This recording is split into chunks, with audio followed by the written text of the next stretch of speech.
अडानी अंबानी कितने बड़े अमीर हैं, मगर इन्होंने गोदाम बना के कानून पास करा लिए कि जितना भी काश्तकारों का गल्ला है ये कम से कम हमें तो मिल ही जाता।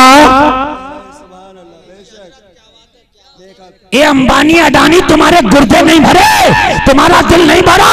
इतने बड़े अमीर हो गए, पेट्रोल पंप तुम्हारे चल रहे हैं, जहाज तुम्हारे चल रहे हैं, हेलीकॉप्टर तुम्हारे हैं, अरे सब कुछ तुम्हारा।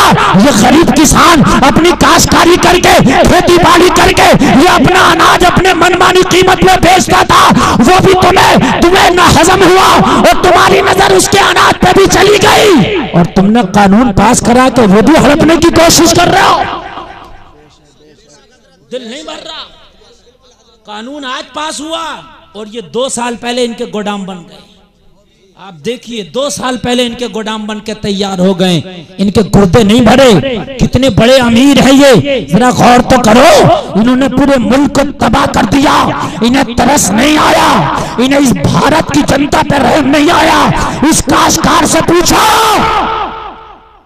जो 1200-1300 रुपए का एमपीके का एक कट्टा लाता है, 40 किलो 45 किलो खाद कितने में मिलता है उसको? 1300 में। और गल्ला कितने में? आपके धान 1200 रुपए को कोई खरीदने तैयार नहीं था। और ये कानून जब पास हो गया ना, मालूम है पास तो हो ही गया, और जब इस पर लागू हो गया तो फिर ये जिस रेट चाहेंगे तुम्हारा गल्ला खरीदेंगे, भंडार करेंगे, फिर जिस रेट चाहेंगे तुम्हें बेचेंगे। ऐसे ही होता है। जब जियो का सिम आया शुरू में है तो फ्री में है? ना नेट का पैसा जाएगा ना कॉलिंग का पैसा जाएगा, फ्री में फ्री में फ्री में। उसके बाद में फिर क्या हुआ तो 99 रुपए में 3 महीना चलेगा, फिर 99 रुपए में 1 महीना चलेगा, अब 199 में 1 महीना चल रहा है। बिल्कुल यही तुम्हारे अनाज का होना है। कान खोल के सुन लो, यही तुम्हारे अनाज का होना है। शुरू में तो तुम्हें बड़ी रियायतें दी जाएंगी, लेकिन जब ये पुख्ता हो जाएंगे तो लोगों एक दिन वो मुझे लगता है कि इस भारत में आ जाएगा कि भारत के लोगों को खाली एक वक्त का खाना मिलेगा ना तो बड़ी गनीमत समझेंगे। बहुत बड़ा भाई हमें गवर्नमेंट ने दे दिया, खाना दे दिया, बस बहुत हो गया, बहुत हो गया, खाना मिल रहा बस काफी है, यही काफी। इसलिए कि हमें ऐसा मफलूज कर दिया जाएगा, उस कंडीशन में ला कर रख दिया जाएगा। यार जिस खेती को तुम उगा रहे हो उस पर तुम्हारा कोई अधिकार नहीं। बताइए मुझे, ये जो किसान जो धरना दे रहे हैं हम इनकी सपोर्ट करते हैं यार, वो भारत मुल्क के हित में है, भारत के हक में है। और कुछ लोग ये कह रहे वो काश्तकार क्यों वहां बैठे, पता उन्हें भी चल जाएगा जब तुम्हें मिलेगा ना चावल 300 रुपए किलो तो चल जाएगा पता तुम्हें भी। कुछ लोग जो काश्तकार नहीं है ना वो कह रहे हैं वो तो खाली बुली वहां बैठे हैं, खाली बुली नहीं बैठे, पता चल जाएगा तुमको भी। जब अपना पैकिंग करके लिखा होगा जियो, उस पर लिखा होगा जियो, अब वो जियो नहीं होगा, वो मरो होगा। हाँ? एक गोभी 300 रुपए की, एक आलू का 1 किलो 150 रुपए का, बस पैकिंग होंगे उसमें और कुछ भी नहीं होगा, माल तुम्हारा होगा। तो दिल भर रहा है इनका, भरी इनकी खोपड़ी, सारे मुल्क पर कब्जा कर लिया और उसके बावजूद भी इसको हत्याने के लिए तैयार है। इस काश्तकार के माल को इसको भी खसब करने के लिए तैयार है, इस पर भी डाका डालने के लिए तैयार है। अगर आज ही ये काश्तकार धरना ना दे, ये किसान धरना ना दे तो इस पर भी डाका डाल ले। दिल नहीं भर रहा, लोगों दिल नहीं भरेगा तो सुकून दुनिया की दौलत में है ही नहीं। अगर सुकून होता तो फिर ये सुकून से अडानी और अंबानी अपने घर बैठे होते, कहते मोदी जी हमें बहुत दे दिया, हमें बहुत दे दिया, बस अब हमारे लिए कुछ मत करो, हमारे पास बहुत कुछ है, हमसे यही नहीं खाया जाएगा। मगर नहीं, वो उंगली लगातार कि हाँ भाई नया बिल ये पास करो, ये पास करो, ये पास करो। समझ रहे हैं? अल्लाह अल्लाह।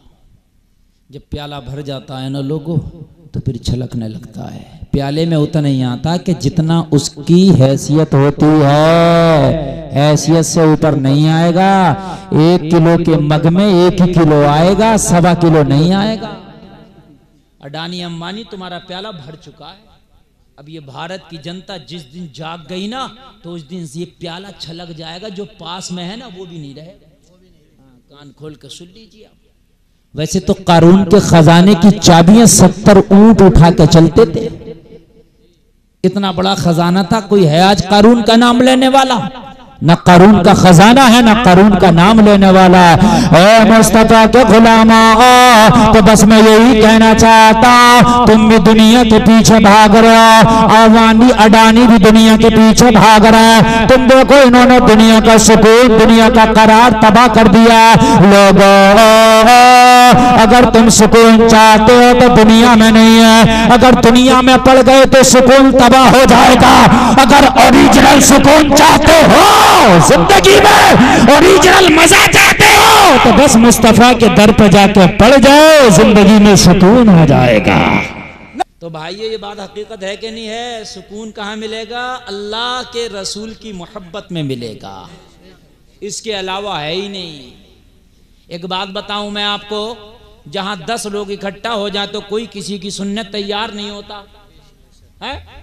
बोलो बोलो, है कि नहीं है? नथुआ अपनी कह रहा, बथुआ अपनी कह रहा है, कलुआ अपनी कह रहा, मलुआ अपनी कह रहा। लेकिन अल्लाह अल्लाह, मस्जिद में अगर 1 लाख नमाजी भी खड़े हैं तो सन्नाटा है, खामोशी खामोशी है। पता चला कि मुस्तफा के तरीके में ही सुकून है।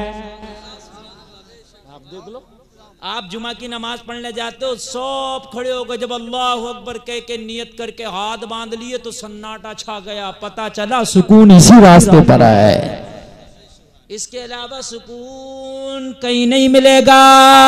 आप तो संसद भवन में जाओ, आप तो लोकसभा में जाओ, मैंने कुर्सियां चलती देखी हैं, कुर्सियां मार रहे हैं, उधर से वो नेता खींच रहा, उधर से अपोजिट वाला खींच रहा, इधर से ये खींच रहा, इधर से रोलिंग पार्टी वाला चीख रहा, और जो सदर है वहां का वो कह रहा sit down sit down sit down. उसकी कोई सुन ही नहीं रहा, कोई नहीं सुन रहा।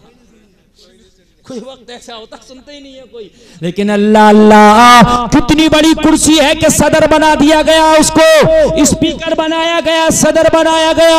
लोगों, बहुत बड़ी कुर्सी है, लेकिन एक वक्त आता है तो उसकी कोई सुनने तैयार नहीं। मगर मुस्तफा का कानून देखो, अगर नमाज में 1 लाख नमाजी है और इमाम ने अल्लाहू अकबर कह दिया, सब सुनते ही झुक जाते हैं, एक आवाज में सब कहते नजर आते हैं। यार इतना बड़ा स्पीकर, इतना बड़ा उसको भेजा, सदर बना दिया लोकसभा का, लेकिन कभी कोई इसकी सुनने को तैयार नहीं होता।